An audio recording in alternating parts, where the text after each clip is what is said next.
Hello, this video is going to be on comparing box plots, and this is really the power of the box plot. It is through comparison that you can really tell a lot about very large data sets on different groups. So let me just remind you, I just want to make sure we're on the same page when we're reading, that each quartile is 25%. So technically, from here to here is the lowest 25%. From here to here is another 25% of the data.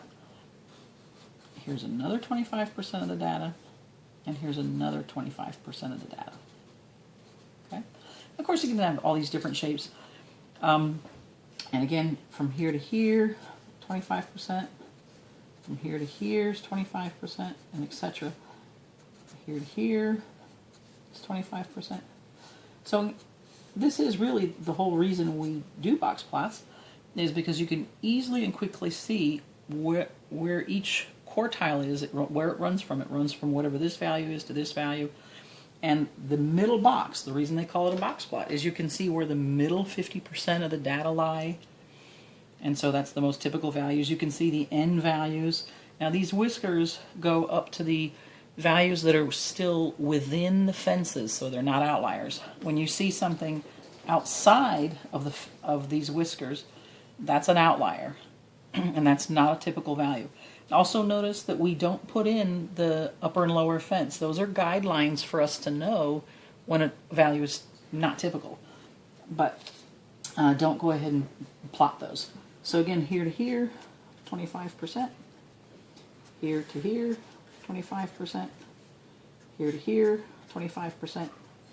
And here to here, 25%. So I just wanted to show you that they can have all these different shapes, but again, you're only looking at quartiles.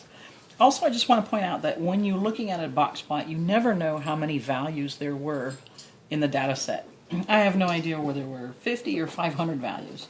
Whereas with a histogram, you do know how many values there were in a data set. All you have to do is add up the heights, right? So if you add up all the heights, you know how many data values there were in that set. Okay? So now let's take a look at some specific examples. All right, now what we see here are box plots for gas prices in 3 different years. So notice how we can compare, and these were, by the way, weekly. So really we know we have 52 data values in each of the box plots. We rarely know that. But just to make sure we're reading this correctly, I'm going to kind of guesstimate, but in 2009, the lowest quartile, right, was about, let's say, $1.70 to maybe almost, so about $2. So the lowest 25% of prices in 2009 was about $1.70 to $2 or so. The middle 50% of prices in 2009 was about $2, or you could even read that as maybe $2.05 or something like that. About $2 to maybe $2.60, something like that. Okay, that's so from here to here is the middle 50%. The top 25% is this last quartile. That would be probably from about $2.60 to $2 maybe 75, something like that. So again, I'm guesstimating off the scale. Now, that's what you do when you're reading an individual box plot. You're just looking at the quartiles and comparing to the scale and seeing, in this case, the weekly gas prices in that year. Now, here's the real power. I'm going to compare across box plots. All right. So what do you see as some trends? Well, definitely I see that there's an upward trend, right? And it almost, not quite, but almost looks like in each year, the prices exceed all the prices from the last year. Now, that definitely is true from 2011 to 2010. If you look at even the bottom price of 2011, right here, that's higher than all the prices in 2010. Right? So all these prices are above all these prices. And then here you can see there is a bit of an overlap, but it's not tremendous. What you can see is, let me see if I can draw this well enough here. So if I extend this line, sort of a dashed line, what I see is the bottom 75% of the prices in 2009 are lower than all the prices in 2010, and that there's some overlap. The bottom 25% of the prices in 2010 are about equivalent to the top 25% of the gas prices in 2009, right? So you can see that sort of thing. And then you can see that there's very little variability, right? It's very tight. The gas prices don't change very much, but in 2010, here they're rather symmetric in 2011. Here this is skewed to the left because look at your bottom 50% here of the prices, a lot more spread here, and then they get a lot more tight here in this top 50%. You've got some outliers here that could have been a couple of weeks where maybe there was a hurricane and the refineries were down, and so gas prices shot up for that moment. So this is the idea of how you compare box plots. Okay, so that's our first example. Let's take a look at another example. This is the price of a slice of pizza in different cities. Okay, so what you can see is, well, one of the things you can see, of course you could read each one separately, right? So like in Denver, the prices of a slice of pizza are about, oh, I don't know, maybe $2.10, $2.15, all the way up to $3. That's what a slice of pizza would cost you. But really the power, again, is going across box plots. And what I can see is in 3 of the cities, right? In 3 of the cities, without looking at the outliers, the prices of a slice of pizza are about the same, right? They all fit in about this band here. And even their medians are about the same. And there isn't too much difference in the variability. So in 3 markets, they're about the same. But here in Baltimore, for some reason, I do not know why, the slice of a pizza is much higher. In fact, if you look, if I draw like an imaginary line here, right, it looks like the top, let's see, the bottom 75% of prices in 3 of the markets are about equivalent to the bottom 25% of the prices in Baltimore.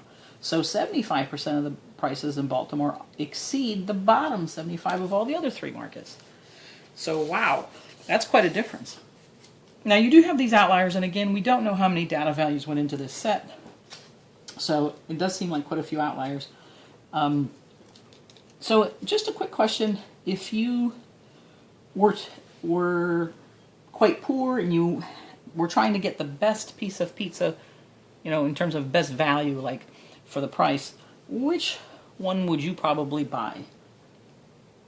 So I can pause the video and just take a look for a while. I can tell you which one I would buy. I would buy this one right here. And the reason is, it's one of the cheapest slices of pizza, but there's some reason that Baltimore can charge so much money, and my guess is there's good quality.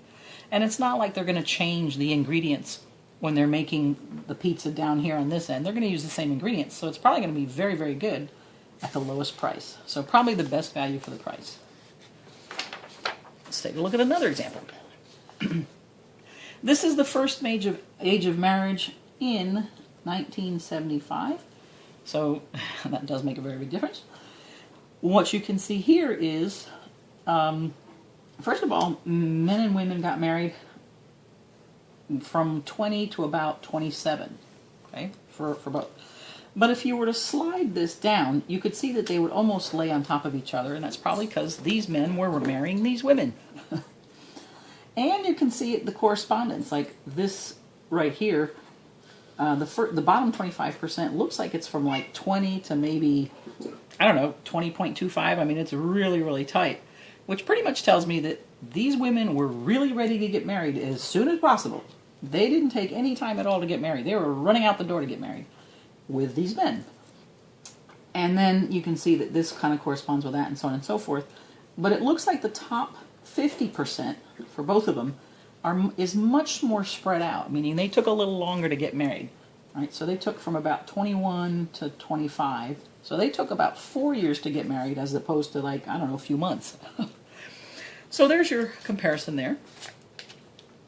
Let's take a look at the last example. Here we're looking at combined fuel economy, so how many miles per gallon do certain cars get. And here again, you're comparing some very obvious things you can see is the pickup trucks really don't get much good mileage, and that's really all of them. So first of all, there's very, very little variability in almost 100% of the pickups. That's just an outlier. So, and in fact, all the pickups do not do any better than the bottom 25% of SUVs and mid-size cars. So, and that is that they're getting about, it looks like maybe 13 miles per gallon to about, I don't know, 17 maybe. Now the SUVs, there's a little bit more variability, but their middle 50% is still no better than 20 miles per gallon, and it looks like the middle 50% of SUVs are going to get about maybe 17 to 20 or 21. A couple of outliers means that it's possible to get an SUV with higher mileage here. And then the midsize has the greatest variability, right? You can get very poor mileage as well as superb mileage. This is probably the hybrid car or something. But still, even there's a lot of cars, the top 25% of the midsize cars are getting over 25 miles to gallon. So they're getting about 25 to maybe 33 or so miles per gallon. So you can really do a very good comparison using Boxplots. Thanks for listening.